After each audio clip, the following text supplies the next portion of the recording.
بسم اللہ الرحمن الرحیم۔ عزیز دوستو السلام علیکم۔ اللہ هو المالک العرش الکریم اپنی مقدس کتاب قرآن حکیم میں سورۃ 41 میں آیت نمبر 10 میں فرماتے ہیں،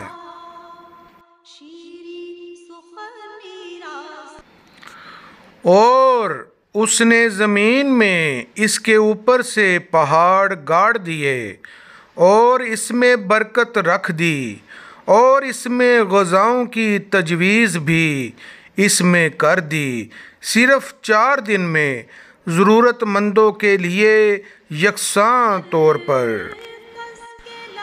عزیز دوستو، اس آیت میں ایک لفظ رواسیہ کا آیا ہے جس کے لفظی مطلب کسی جگہ ٹھہرنے اور استوار ہونے کے بھی ہیں، اور یہ اس طرف اشارہ ہے کہ زمین اپنے مدار میں کس طرح قائم ہے اور اس کے ساتھ ساتھ زمین کا ایٹماسفیئر کس طرح برقرار ہے۔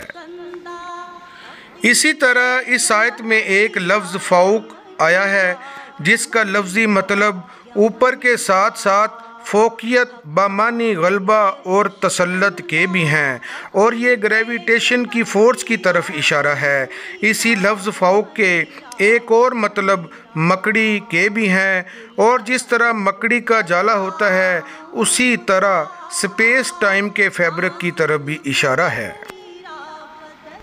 عزیز دوستو، اسی آیت میں ایک اور لفظ البرکہ آیا ہے جس کا لفظی مطلب بیٹھا ہونا، جم کر، اور پانی کا حوض بھی ہے، اور یہ اس طرف اشارہ ہے کہ زمین سپیس ٹائم کے فیبرک میں اس طرح موجود ہے جیسے پانی کے حوض میں جم کر کھڑی ہوئی ہے۔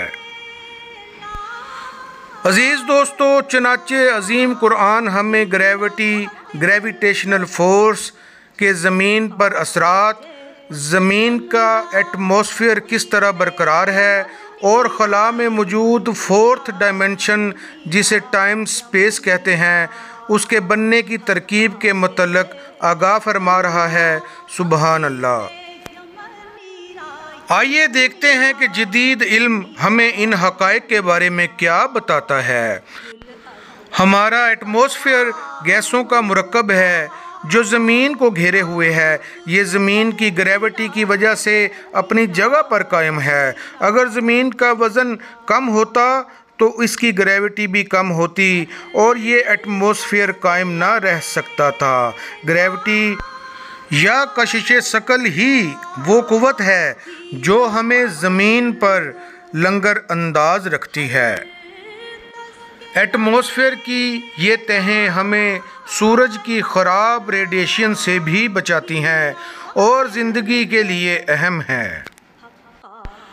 عزیز دوستو، سپیس ٹائم کو ایک فیبرک کے طور پر جانا جاتا ہے، جیسے مکڑی کا جالا ہوتا ہے جو جسم جو وزن رکھتا ہے، چاہے وہ سورج، چاند، ستارے، زمین یا پھر آپ بھی ہوں، سب ہی سپیس ٹائم کے کپڑے میں کرو پیدا کرتے ہیں۔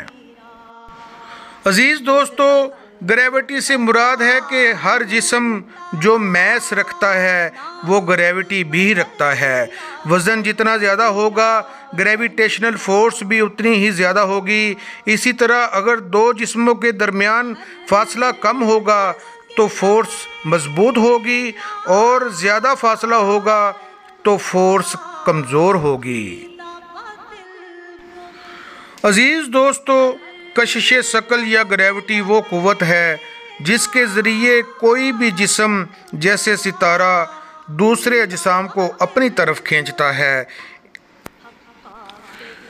تو دوستو، ان تمام حقائق کو جان کر ہمیں معلوم ہوا کہ عظیم قرآن نہ صرف ہماری ہدایت کی طرف رہنمائی فرماتا ہے بلکہ اس کے ساتھ ساتھ ہماری دنیاوی علوم کی طرف بھی رہنمائی فرماتا ہے، تاکہ ہم ان حقائق پر غور و خوض کر کے اپنے سچے مالک اللہ الرحمن کا شکر ادا کر سکیں اور آخرت کو سچا جان کر اچھے اور نیک عمل کر سکیں۔ اللہ پاک آپ سب کو خوش رکھے۔ اللہ حافظ۔